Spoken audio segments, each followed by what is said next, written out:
even if you're not eligible for tuition assistance, you should still continue on paying out of pocket whatever you have to get that degree because of what it's going to do to your earning potential.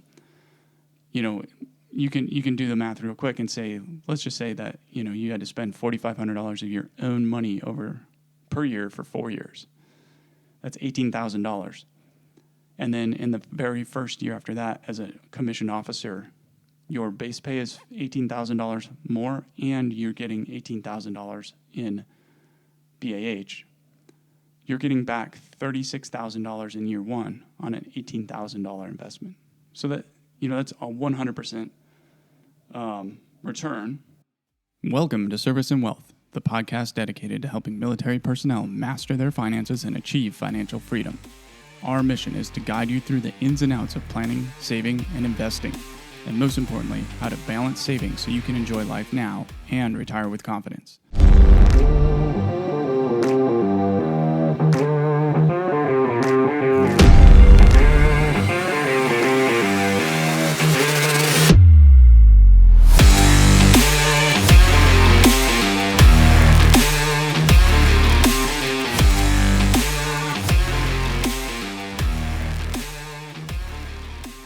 Well, welcome back. It's our 11th episode of the Service and Wealth podcast, and we're getting close to the end of August. It's been a really productive summer, and I think we're sort of getting in a little bit of a routine at this point.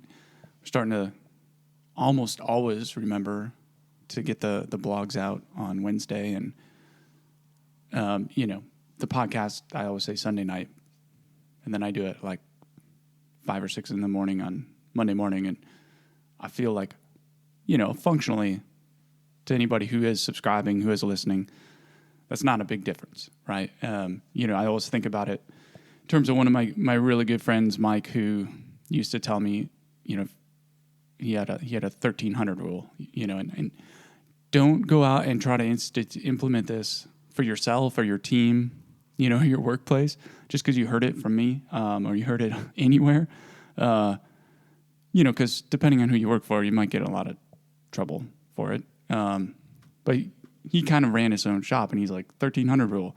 If you don't get me a thing or a requirement or a task before 1300, it's going to get done the next day. And that was, you can think about it what you want. Like, is that really how Marines work? Don't you just do exactly what you're told all the time? And maybe, that's part of it. But what I really respected about him in that decision was it basically said, one, he wasn't going to have his team or his section, just stay and burn in the midnight oil and really getting dragged through the dirt just to get something done that would be, at that point finished at 1700, 1800, 1900 after everyone else has gone home for the night. Like, nobody's going to look at it. So it's just kind of like wasted effort, and you're keeping your people away from their families back home. And the other part that was really important about it was saying plan ahead, and so for me, getting the podcast out on Sunday night or Monday morning, like, I've got to make some time and accommodations for life and family, and putting it out at 2100 on a Sunday versus 06 on a Monday. Well, I would be flattering myself if I thought anybody was going to listen to the podcast at 2100 on a Sunday night, right? So, but the routine's getting down. The course is almost done. And that means that, once we get out of summer and past Labor Day in a couple weeks here, be a good time to really kind of recharge and come back and rethink how we're doing our media, social media marketing strategy. And so I think what we're going to do is we're going to try to do a lot more, lo-fi, show your face, original content, and really use, Instagram and Facebook and YouTube as well. And so, those seem to be the three with the best reach. But, you're always playing around with different hashtags? Do I use them hashtags? Do I not use hashtags? What sort of keywords should I use? Do I need this to go friends and family, or friends and followers, or do I want it to just go to the broader audience? And so, if anybody out there wants to drop us a line, either send an email or, DM us on Instagram or Facebook or something like that with some recommendations or best practices, please send them my way. Anything and everything from anyone is always helpful because again, the whole mission of the Military Wealth Coach channel, brand, community, etc., is to get information out there that is not out there and to help you start making smart and informed financial decisions. We always talk about financial freedom, and the models that I have kind of created are really focused on how you can maximize wealth that's accessible to you before you turn 60, right? And it's basically like financial freedom is when you have money that you can use to live the life you want. And there's nothing, just because I say like, hey, look, you can leave the military in your early 40s after 20, 22 years, and you can have all the retirement savings you'll ever need to make in your life. So you don't even have to stress about it for the next 20 years. Plus you have $1 million in the bank, maybe more, maybe a little less, but 1 to 1.5 million. And so you don't have any sort of pressure to like go out and get another job. And maybe that's not your goal. Maybe that's not your dream, right? And so you're like, well, I just want to save for retirement and be good. And that's also a totally valid strategy. However, the things that we talk about here on the Military Wealth Coach are still going to be applicable to you. So even if you just kind of turn it off, or when I say save $575 a month into your thrift savings plan, get the match, keep it at that amount, and after 20 years you'll be set for life. And everything else save elsewhere, and get into real estate. If you're like, nope, that's not for me. I'm literally going to max out my TSP and then spend the rest. Well, there are other, really important strategies and tips that we put out here.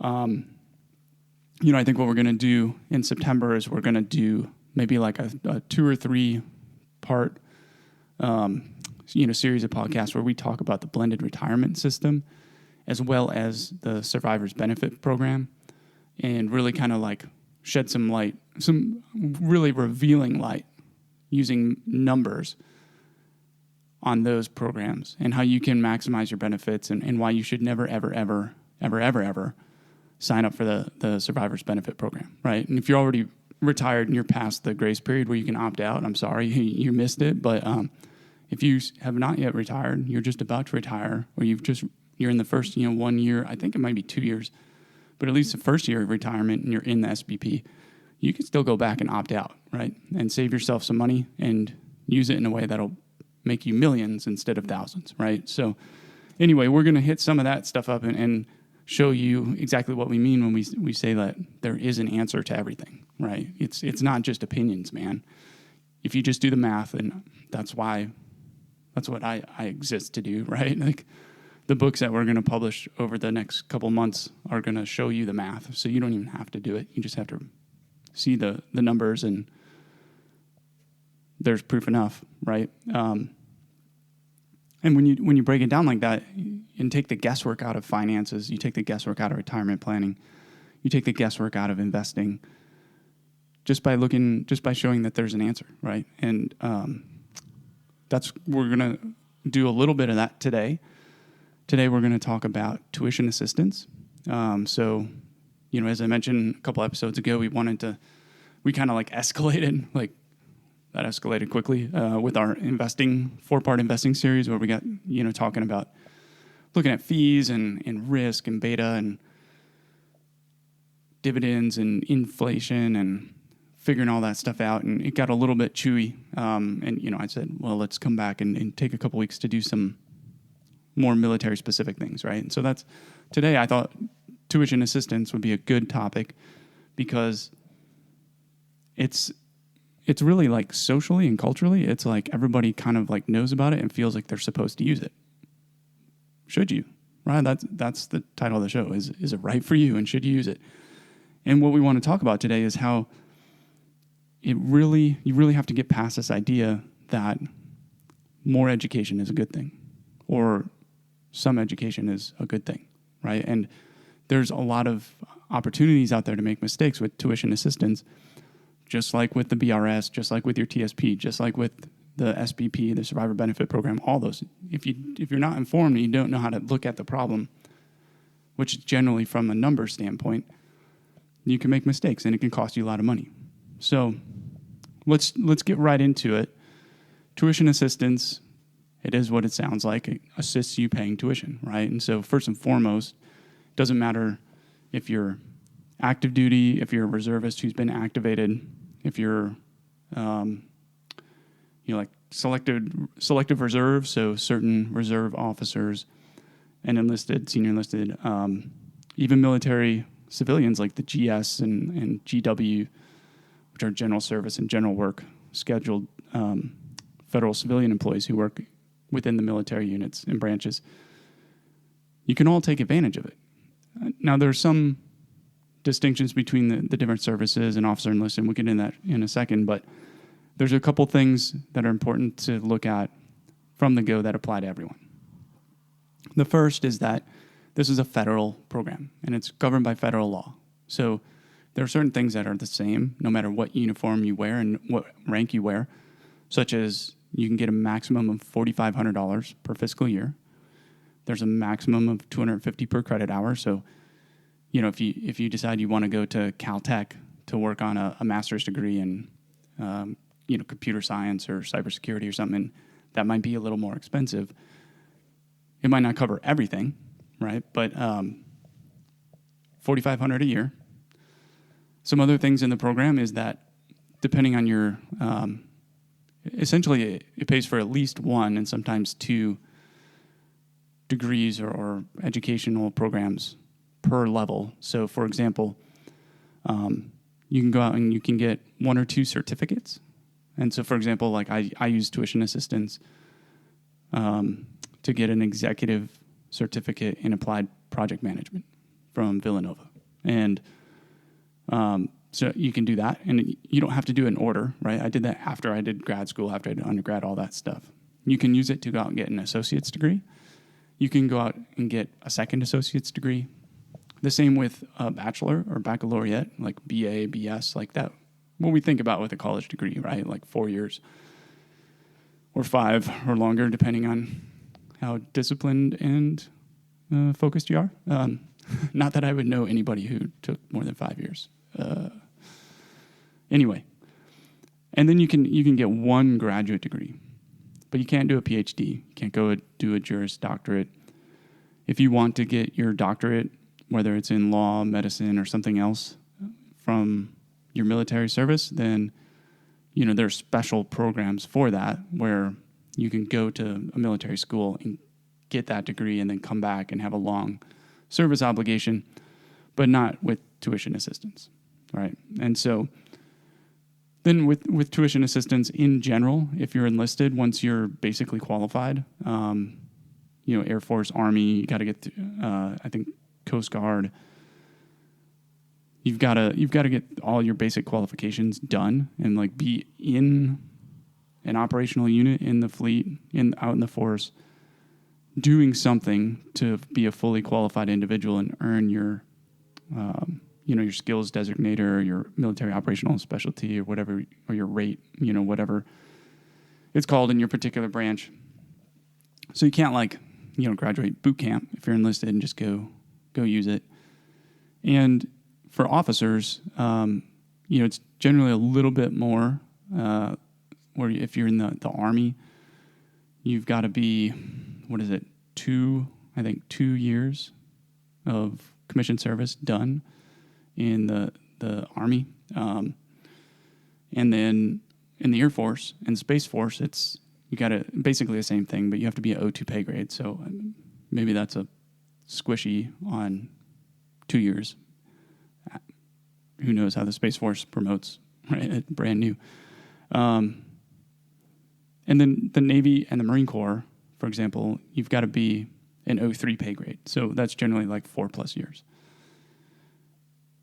So why do they have these minimum time requirements. Well, the military wants to help you improve yourself and become a better citizen and have more skills and then go out and do great things.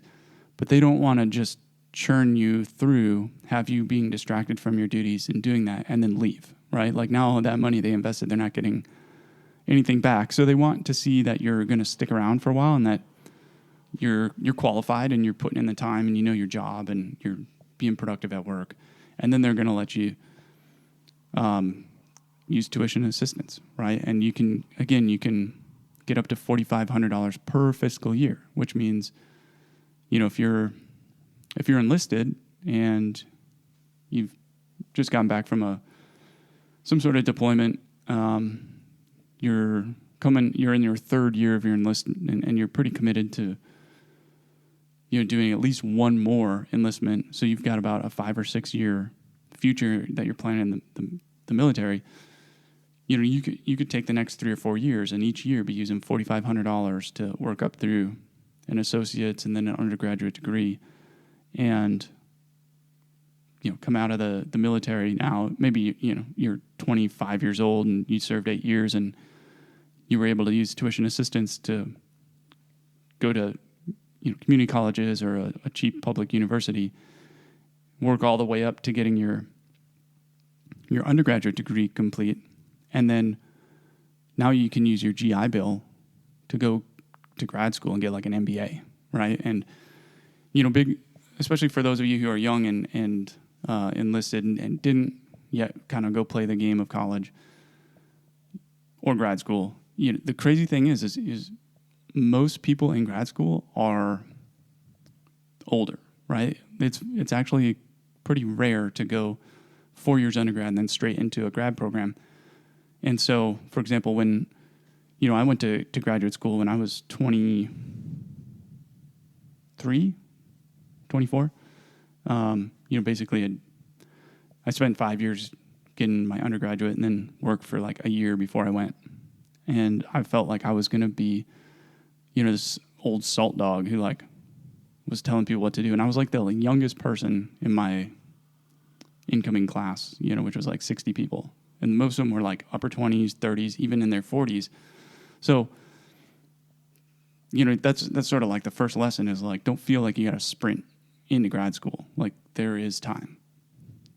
But for an enlisted person, the tuition assistance could be a really useful way to work through without utilizing that GI Bill and work your way up to a degree.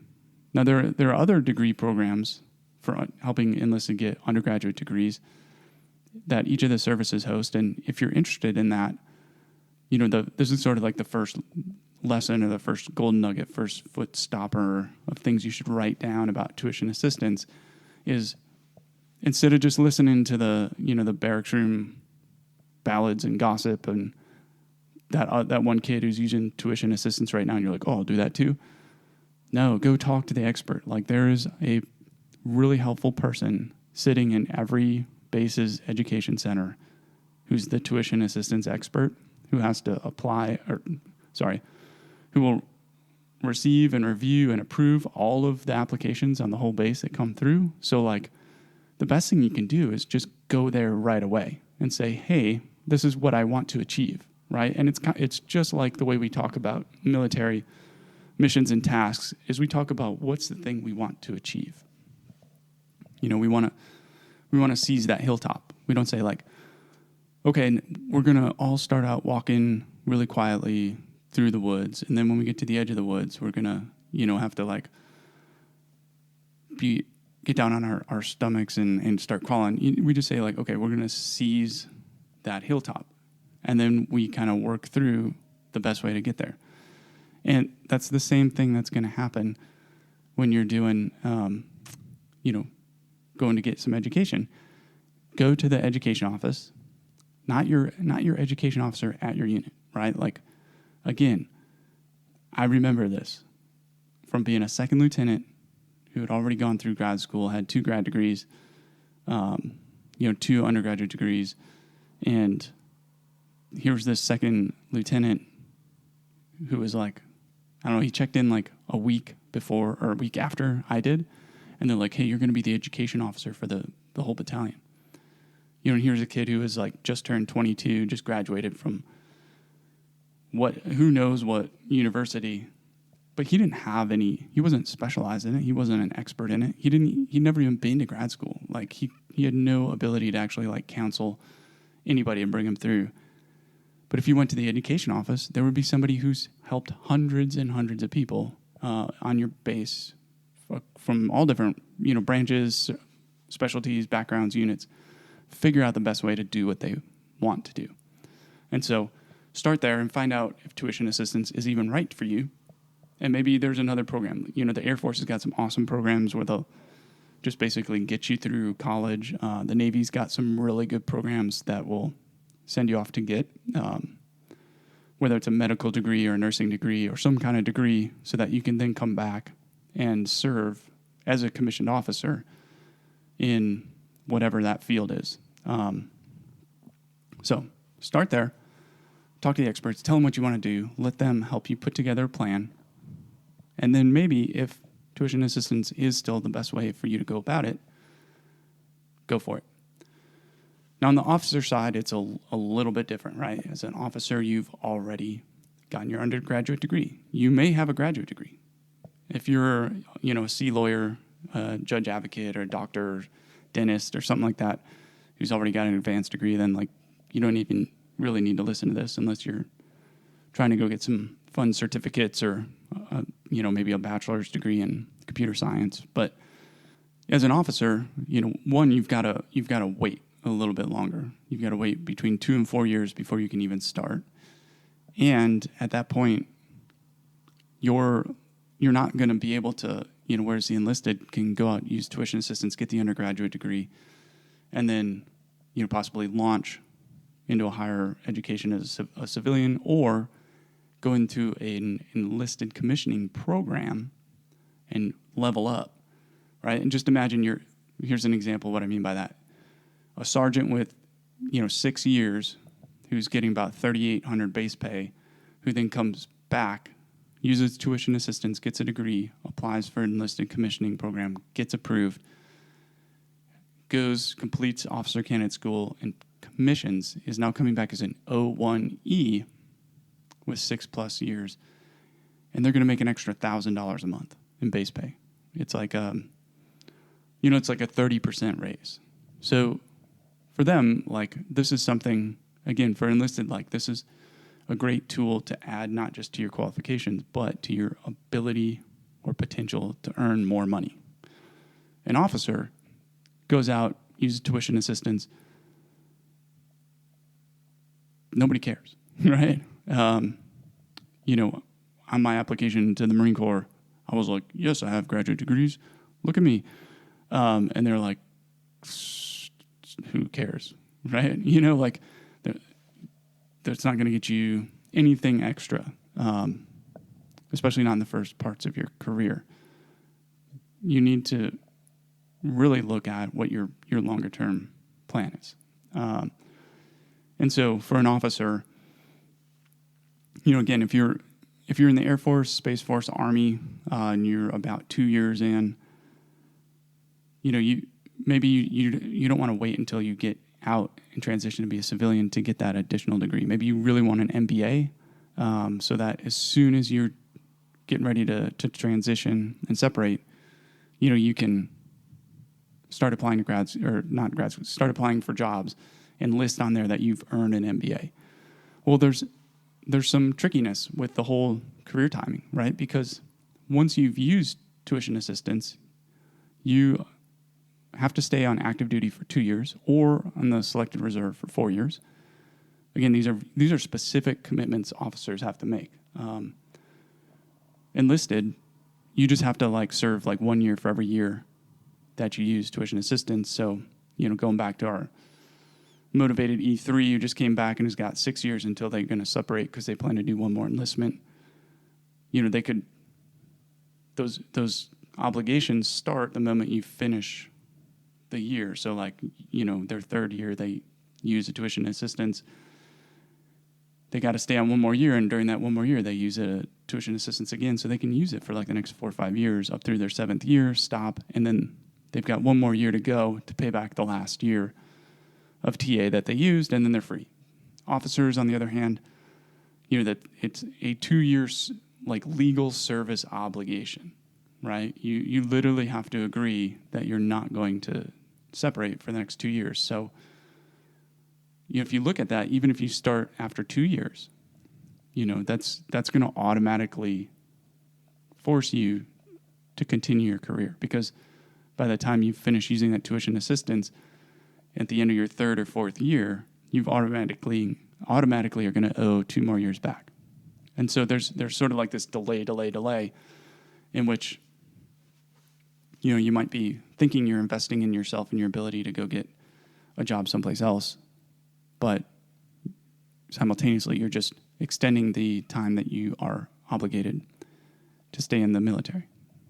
The good news is that these are concurrent. So like, if you get promoted to 03 and just finished using your tuition assistance, like when you get promoted to 03, like you already owe a service obligation for like 2 years. And just by accepting the promotion or just by accepting PCS orders. So you might as well have just used the tuition assistance if you were planning to promote and stick around, because the 2 years you owe for that will serve, at the same time as other stuff. So it doesn't like stack up. But either way, the point here is that for an officer, there's no immediate reward for tuition assistance, but there is an immediate and fairly long legal obligated payback. So you really have to have a good idea of where you want to be 5 or 10 years from now before you start using tuition assistance. So let's just talk about real quick the repayment and some other options, okay? Before we jump into the main point of this episode, which is it right for you? If you're enlisted and you use it and you get out, let's say you just use it for 2 years and then you get out 1 year later, so you for whatever reason, you needed to serve 2 years, you only served 1, then the military is going to dock your pay to get, or they'll call the IRS and tell the IRS to garnish your wages or add penalties onto your taxes that you owe each year until the government, because they're all government, until they get the money back for whatever you didn't pay back with your time. So don't just take a flyer on this and do it because your buddies are doing it, or do it because we grew up in America where we kind of paint this picture of like, it's not good enough to have a high school diploma, it's not good enough to have a GED, you have to get higher education, you'll never make it if you don't go to college, right? Like that's a deeply embedded story, like in our culture and sort of part of the American dream, is that like you've gone to college and had a good time, and look at you, like you had to, for whatever reason, you chose to, or you had to enlist after high school and you didn't have a chance to go to college, and now you're like, I should get that done, right? Well, it depends. And so you don't want to make that mistake of using tuition assistance to go pay for a degree that you might never use and that you might actually have to pay back the TA anyway. And remember, you've got the post 9/11 GI Bill. So if there's any doubt and there's any uncertainty, then like you don't even really need to roll the dice with TA. Just wait, get out, see what life looks like, and if you decide like the jobs that are available to you are not up to what you want, and you really do need to go to college, then you still have the GI Bill in your back pocket. And then also, there's a chance. I have a really good friend. He was a roommate of mine back when we were lieutenants, and he did some time flying for the Marine Corps and was not totally stoked. And so he went over to the Air National Guard. Was he SOL? Was he out of it because he did he lose his benefits? Not at all, right? Because within each state, the National Guard has state-level grants that do the same thing as tuition assistance. The really cool thing is that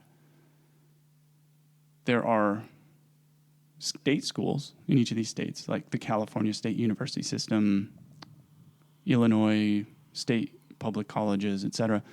And in a lot of these states, if you go to one of those, like the University of Texas at Austin, for example, they're just going to pay all your tuition, right? It's not capped at $4,500. They're going to pay all your tuition. And in California, that can be a really good deal.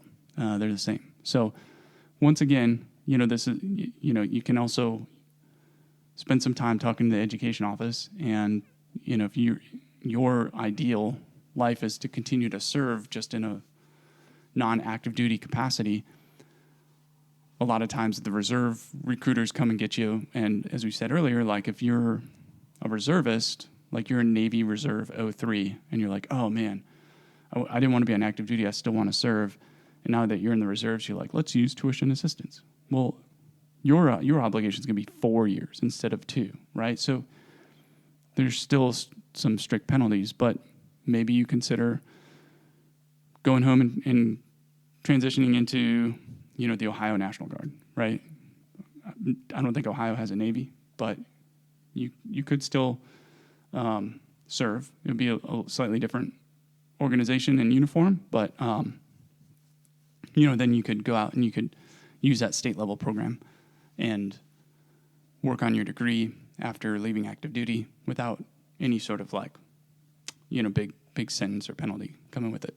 All right. So essentially what we've gone through here is up until this point, what we really wanted to talk about in this first half of this show was just because people talk about tuition assistance, just because people say you need to go to college, you need a degree to make it, doesn't make it true and doesn't make tuition assistance the best way to do it. For officers, you have pretty lengthy service obligations that come with it of 2 years or longer.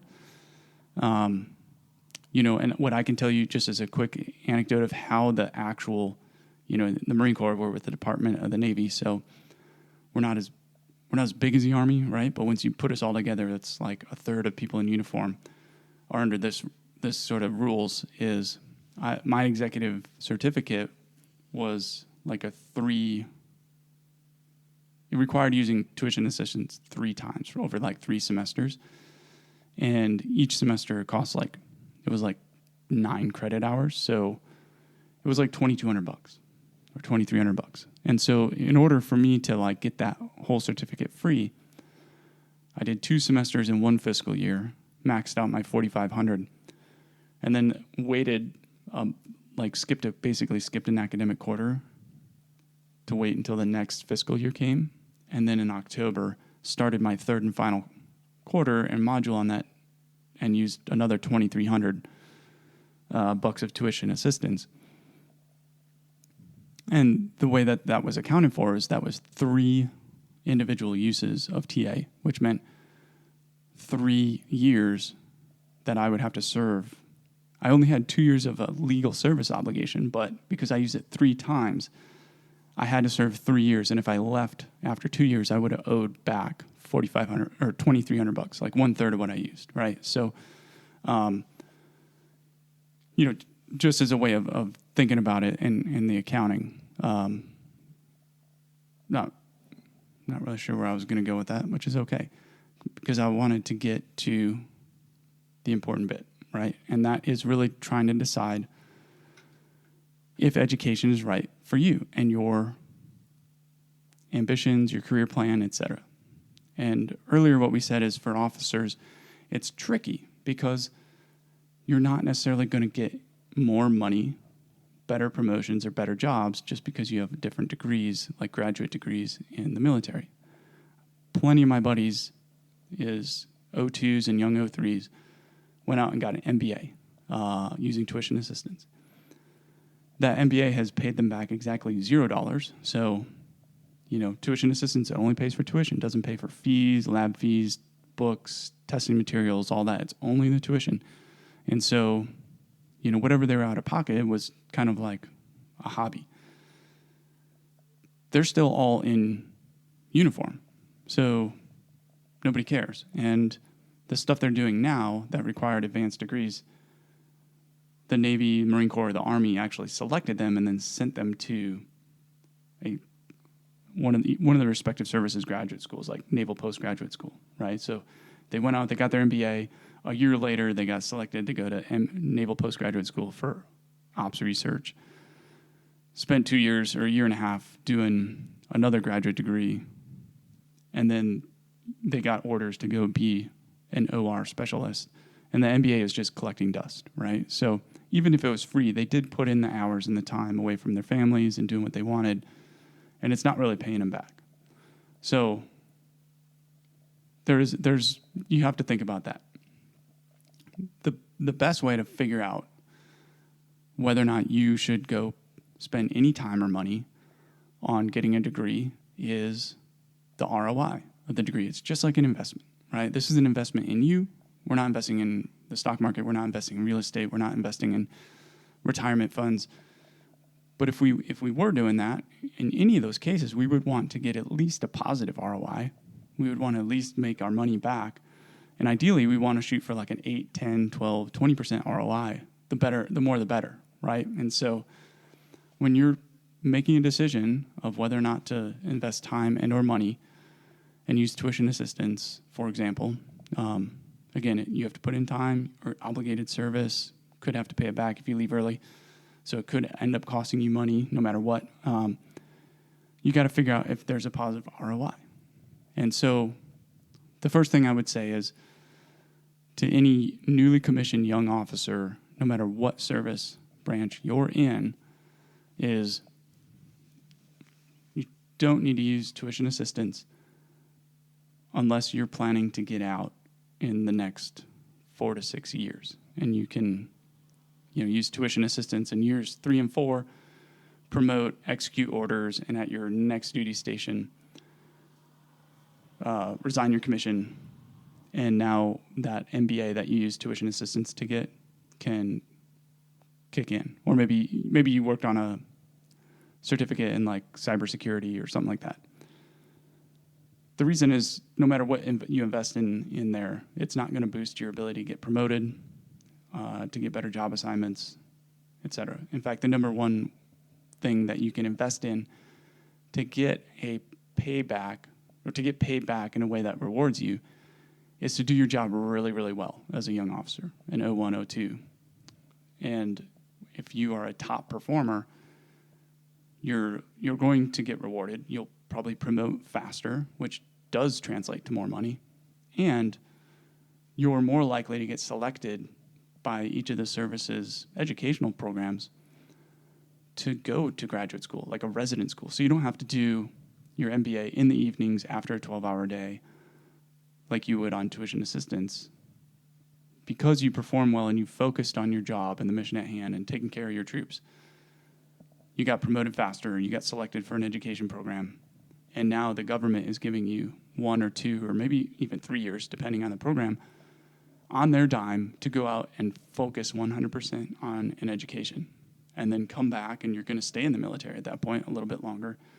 But at that point, it's a much more, you've got more out of the schooling. You'll be getting paid more, and it'll help you to grow your career path and your prospective job assignments, right? Again, using the example of my buddies who went and got MBAs, and what's an MBA worth in the military? Like, nobody cares, right? We want technical expertise.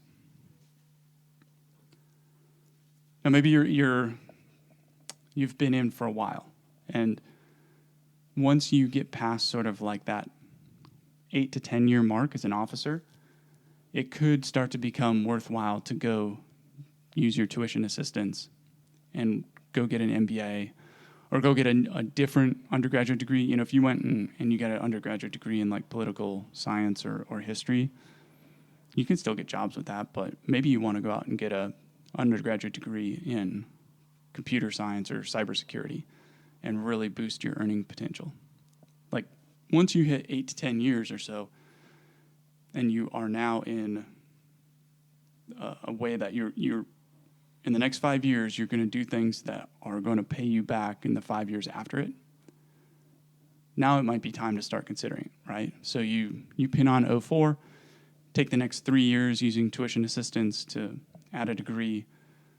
It's not necessarily going to help you get promoted to '05, but once you're in '05 and you're in that quote unquote phase 3 operations to retirement, now you have the skills to market. And if you wait too long, right, like those 3 years are going to be followed by 2 to 3 years of obligated payback. And so you're automatically, if you start in year 10, that's locking you in through year 15 or 16.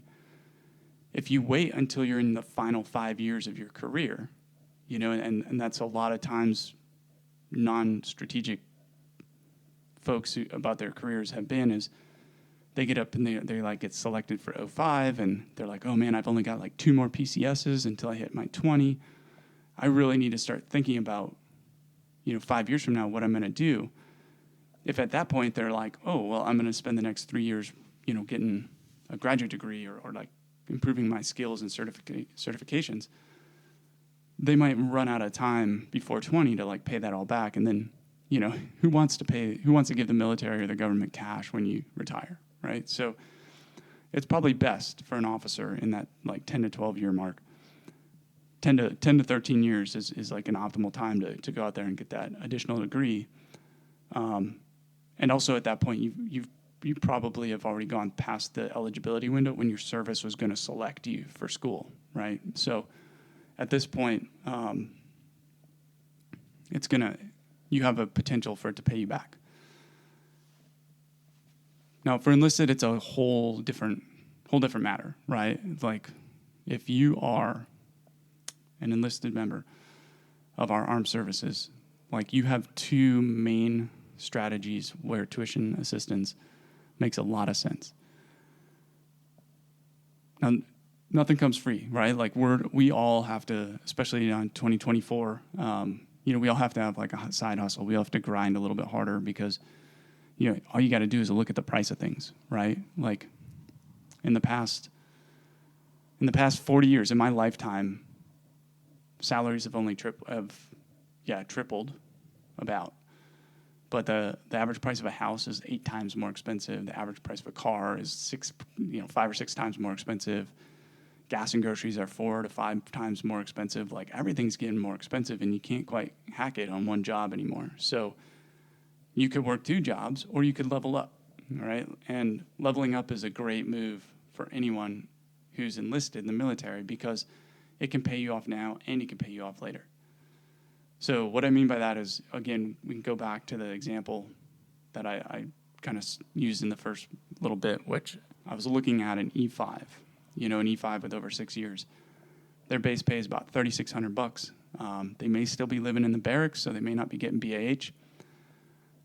So we'll just say like, okay, you're an E5 in the barracks, you re-enlisted,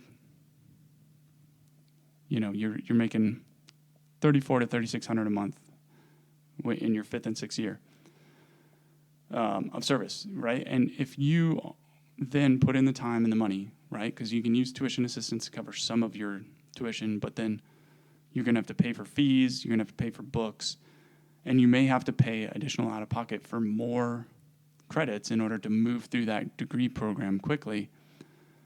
And if you go through that and in the next 2 to 3 years you get an undergraduate degree and become eligible to become a commissioned officer, and then you jump up, instead of re-enlisting a 3rd time after year 8, instead you commission, and now you're an O1E, so O1 with enlisted prior experience.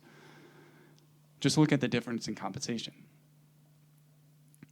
You might still be an E5 with 8 years, in which case you'd be making $3,800 a month. Even if you got promoted fast to E6 and you're getting $4,200 a month, compare that to an O1E who's going to be getting $5,300 a month. So we're talking about $1,000 to $1,500 more per month, or $12,000 to $18,000 more per year in that 1 year alone. And then if you're also, from an E5, if that then obviously makes you eligible for BAH, now you can stack on another $15,000 to $20,000, maybe more, depending on where you are, of tax-free income. And so, in reality, with tuition assistance covering up to $4,500 per fiscal year, or $250 per credit hour, I would just look at tuition assistance as like a grant, like something extra. I wouldn't even let it be the determining factor of whether or not I'm going to go work on a degree. If you use tuition assistance, you generally are able to apply and get special consideration to schools that are military friendly. So it's still probably the best strategy to go that route. But even if you're not eligible for tuition assistance, you should still continue on paying out of pocket whatever you have to get that degree, because of what it's going to do to your earning potential. You can do the math real quick and say, let's just say that you had to spend $4,500 of your own money per year for 4 years. That's $18,000. And then in the very first year after that, as a commissioned officer, your base pay is $18,000 more, and you're getting $18,000 in BAH. You're getting back $36,000 in year one on an $18,000 investment. So that that's a 100% return in the first year alone, and it's only going to get better after that. So any ambition to stick around in the military and to move up and take a chance at an officer's, commissioned officer's position, you should go after tuition assistance as soon as you're eligible, right? And as soon as your command approves you. And even if they don't approve you, start working on your credits and your degrees right as soon as you can, because it's a great return on an investment. And then, the second strategy or second use case for enlisted would be, you're going to get the GI Bill, and the GI Bill is great. The GI Bill is going to pay you BAH for wherever you're going to school.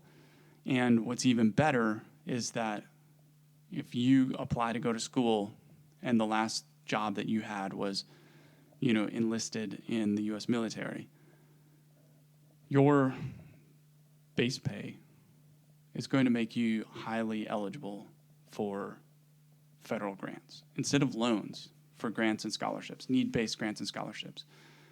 In fact, a great strategy, in my opinion, is to go to school in California, to like a trade school or a tech school, after 1 or 2 enlistments.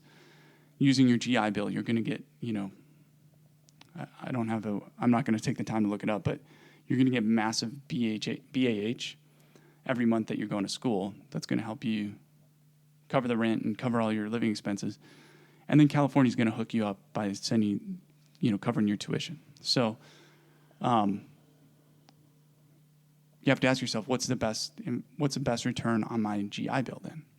Is it to leave the service and go out and get an associate's degree, or even an undergraduate degree, in which case it'll sort of like slightly boost my what kind of jobs I can get, how much I can get paid?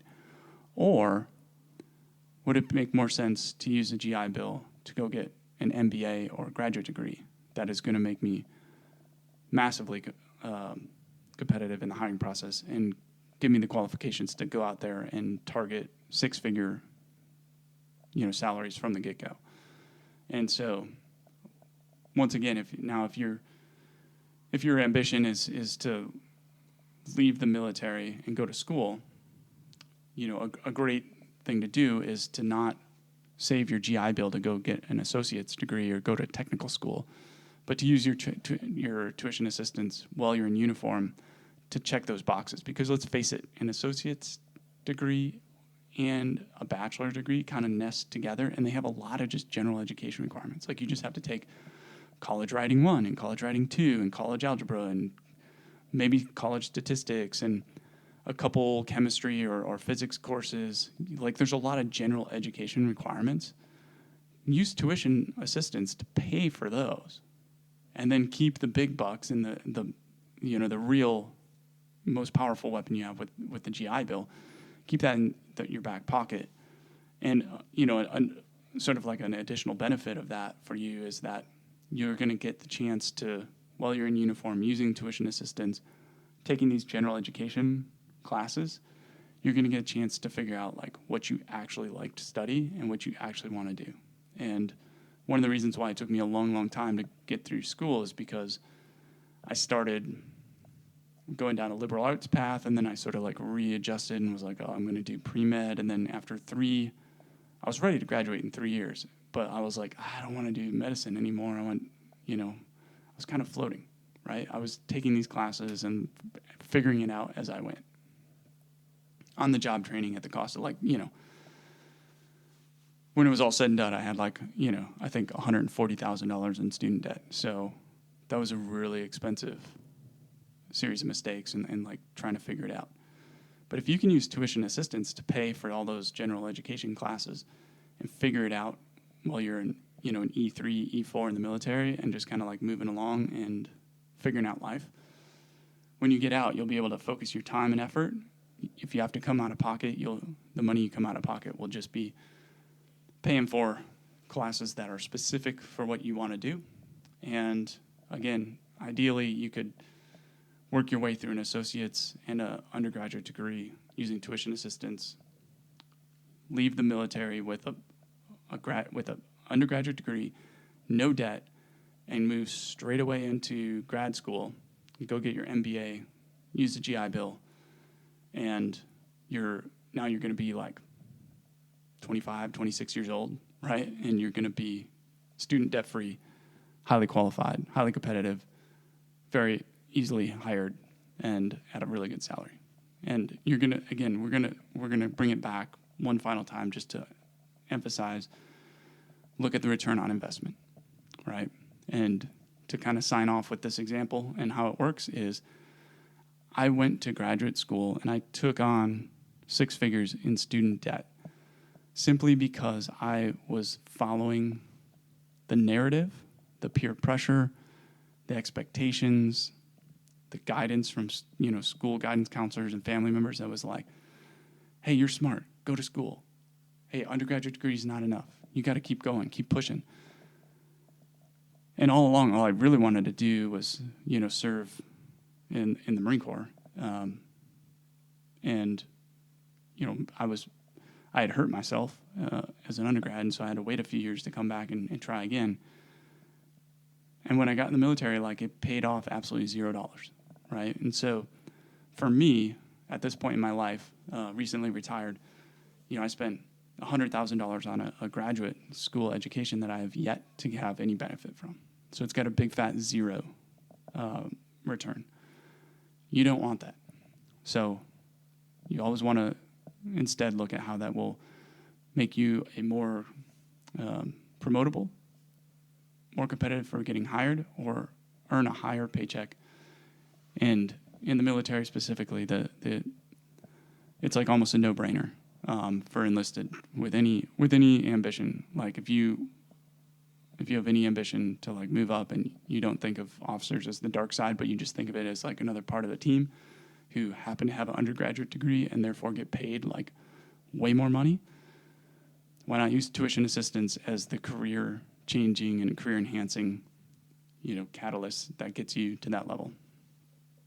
And then, obviously, if you've already got your undergraduate degree, whether you're officer or enlisted, the next window is really in that 10 to 13 or 10 to 14 year window, so that you can go out and get an MBA or an advanced degree, and then you can pay back the time and the years that you owe for it before you hit your 20 and before it's time to retire, so that you don't owe anything back at the end. And again, I'll say it again, and this is not to beat up any of my former students, and young officers out there who are ambitious. When you come out of college, you're like, I want more, right? It's like anything. When you're one sports season, at the end of the season, you're like, oh, I wish I would keep going. I want to keep going. I'm feeling really fit. I'm feeling competitive. I'm at the best shape I was for this sport of all season. Right at the end, let's just keep going. It's kind of the same with school, right? If you don't use it, you lose it. But once you've been in it, after 4 years, like, you're pretty good at being a student, and you kind of want to just like keep knocking down targets and get the grad school done. But that's not going to pay you back if you're a young officer. Like, focus on your job, take care of your troops, be a high performer, and, you know, give the military 4 or 5 years to find out what they're going to select you for, and don't waste your time or money on tuition assistance. So, all right, you know, hopefully that's a real pragmatic, practical way to look at tuition assistance, more than just saying like, you get this much money if you apply, and you have to apply by this deadline, 90 days, and da-da-da, like, right? You can find all that out at your education office. But just being practical about it and making it work for you, and deciding whether or not it's a waste of money or it's a brilliant investment with 6-figure, you know, returns. You know, that's really where you got to start. So, at this point, I have not decided what we're going to talk about next week. So I've got no preview, no teaser trailer on it, but it will be another, you know, really military benefit specific talk that we're going to do. And then, let's see, wow, and then it's going to be September. So, yeah, why not? Like, you know, I think starting after Labor Day, we'll plan to get in the BRS and the Survivors Benefit Program, and really kind of break those down and see where we go from there. So thanks for tuning in. As always, share, you know, like, share, comment. And if you're following along on any of our social medias, you know, please subscribe, follow, and interact with us. And especially if you got any feedback, send it my way, either DM or email. You can find links to all of our social media accounts from our website, www.militarywealthcoach.com. And you can email me directly at coach. So it's coach@military-wealth.com. That's coach@military-wealth.com. All right. So until next time, it's been a pleasure, guys. Appreciate you all for listening and tuning in. Wish you all the best of luck out there. And as always, stay financially fit and mission ready.